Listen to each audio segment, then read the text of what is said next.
Hi friends, welcome back to the channel, and if you're new here, welcome. My name is Courtney. I am a stay-at-home mom, wife, and contemporary romance author.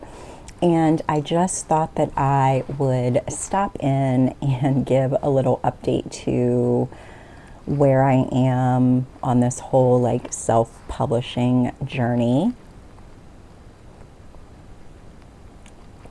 I am closer than I have ever been to releasing my first book. I'm about 2 months out from publish date, and saying that out loud is scary, and I can't believe how quickly time is passing, and the idea that it will be out in the world soon is kind of crazy to me.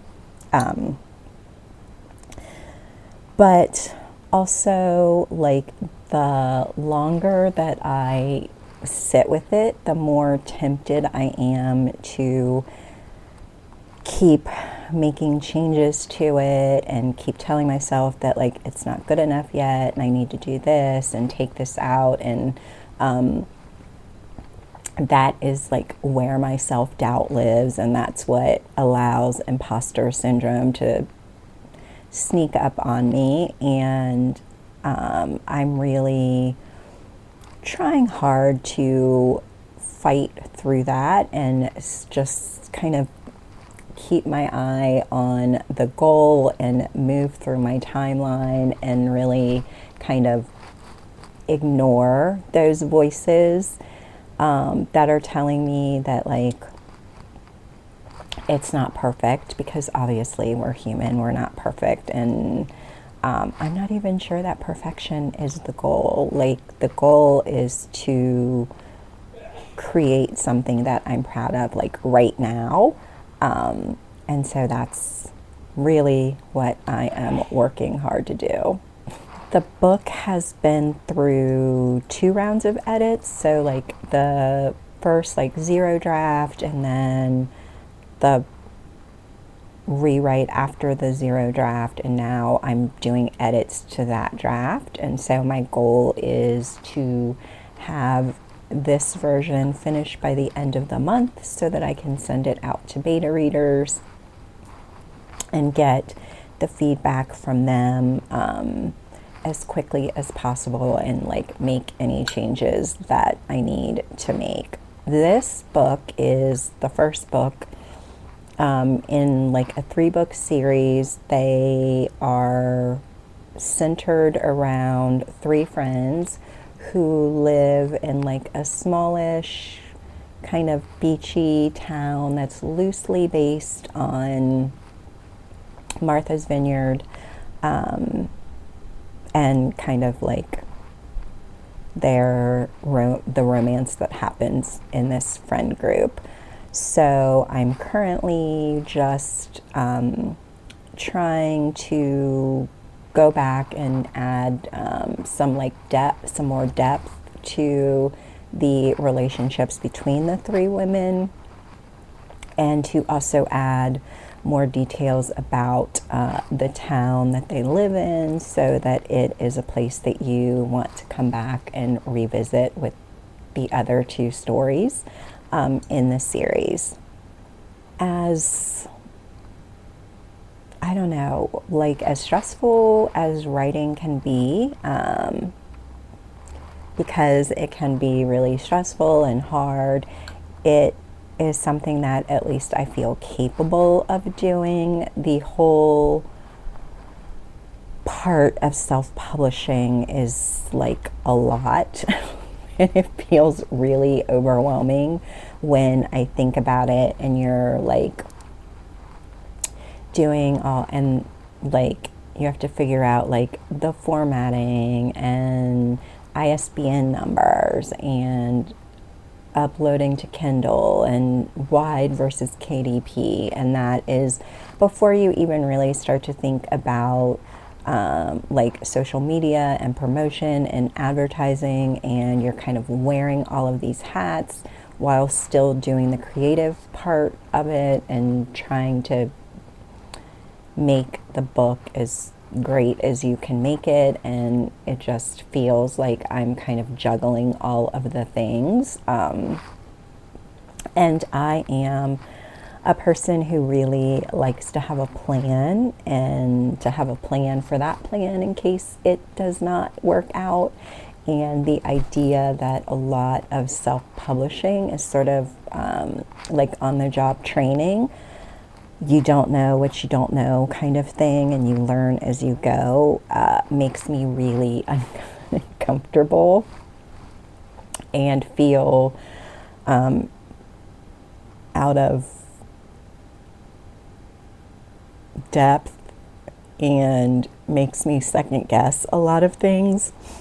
And even though it's like out of my comfort zone, I am trying to push through like that fear to stay on track. And I'm just kind of reading up on things and watching YouTube videos from the people who have released this information to try to get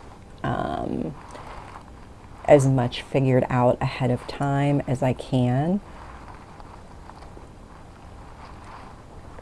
And so we'll just see how it goes. So let's talk about the rest of the books quickly. Book 2 is actually the first book that I wrote, and it is kind of what inspired me to go down this path and really try to do this. And I got the idea for the book, and I loved kind of outlining it and even writing it, but I did make a lot of mistakes when I was writing it. And so when I went to start editing it, it was just very overwhelming, especially because I had never had to like edit anything on that sort of big of a scale before. And it just was kind of a mess, if I'm being honest. So I just like got to a point where I didn't even want to open the draft. So I ended up walking away from it and starting on what is now going to be the first book of the series. And I'm really happy that I did that, because it renewed my love for the first story that I started telling, and I have been able to re-outline that book and make some changes that I think are going to be really good for the story, and I'm really happy about where it is right now. So I plan to start working on that full-time after this book comes out, and I plan on having that book published this year as well, which, saying that out loud, is also really scary. And then the final book in the series is a little bit different in that the male main character is the one, like his story is the one that popped into my head first. And so that has never happened, but I got an idea for him and kind of saw that character very clearly right away. Coming up with the female main character has been a little bit different. So as of now, that story, it has like a very, very rough outline in terms of where the story starts, where I wanted to end up, and a few kind of things in the middle. I am still working on bringing the female main character to life. I've had to work on that more because she appears in the first book, so there were some things that I definitely needed to figure out for her in order to have her in the first book and kind of make sense in this friend group. But I don't have, other than that, I don't have too much figured out for book number 3, but I do really like the idea of it. So, book number 1 in the series is an age gap romance, but I guess it's a reverse age gap in that the female main character is older than the male main character. The second book is a second chance romance, and the third book is a fake dating romance. So those are like my 3. Well, I don't really have an opinion about age gaps. I don't tend to read them because I don't know. I guess large age gaps, where the man is a great deal older than the woman, kind of give me the ick. So, and in a lot of age gap romance, it's a significant age gap, and it makes me uncomfortable for whatever reason. In this book, there is a 10-year age gap between the 2 main characters. So, that's where we are about that. And I realize it's just like a personal thing for me. I know people like love them, and that's fine. It's just not really my jam.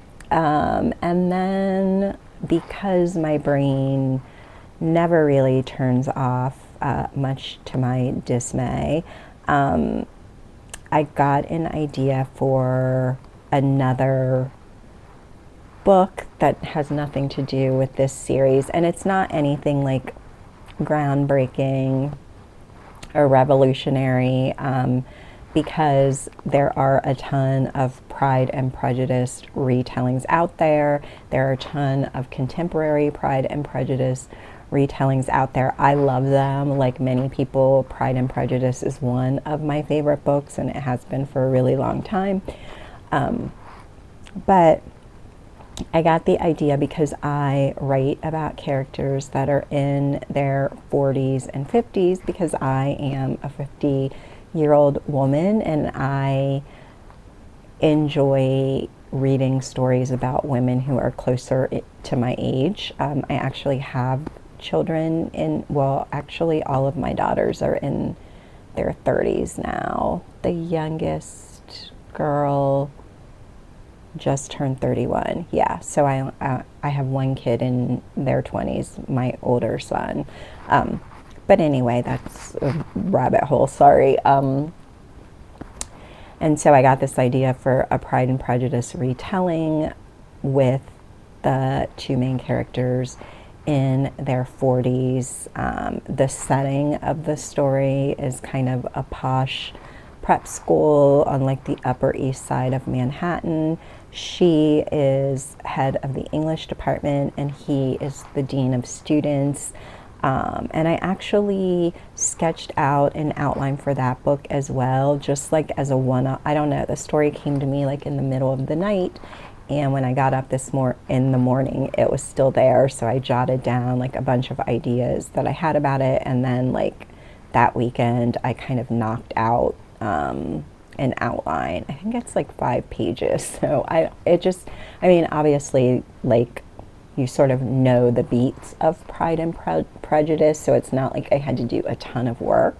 But I do think it's an interesting spin on the story. The character, the Elizabeth Bennet character, is in her mid-40s, and she is single and has never been married, but the Darcy character is in his late 40s, and he is divorced with a child he has a daughter who will be, she's like a freshman in college. So, yeah, so I haven't really decided if that's just going to be like a one-off, or if I want to do a version of like the 3 or 4 most popular Austen books. I mean, I also really love Emma. Sense and Sensibility I read in the fall for my book club, and I hadn't read that one since high school, and I really enjoyed it. So we'll see. I'm not going to force it. If I get ideas on like how I can retell those stories in a way that's sort of in the wheelhouse of the things that I like to write about, then maybe it is something that I will take on. But if not, then I may just leave it at this one retelling. I haven't thought of a title for that book yet, but so anyway, that is sort of the state of where we are. I know that, like, I don't even remember how long it's been since I made a video and posted it on this channel. And I know, like, every time I post a video, I say, like, I promise I'll be back with more videos. And then it's like 4 months later. But I promise I will be back with more. I actually have another video already filmed for this channel. Look at me. So if you are on your own journey of self-publishing, if you are a fellow Gen X author, if you are a romance author, I would love for you to leave me a comment in the comment section and let me know so that I can follow along with your journey and what you're doing as well. And if you like this video, be sure to give it a thumbs up and subscribe if you want to follow along with my journey. And yeah, thanks for hanging out with me today and watching me or listening to me ramble, however you're doing it. And I will see you in my next video. Bye.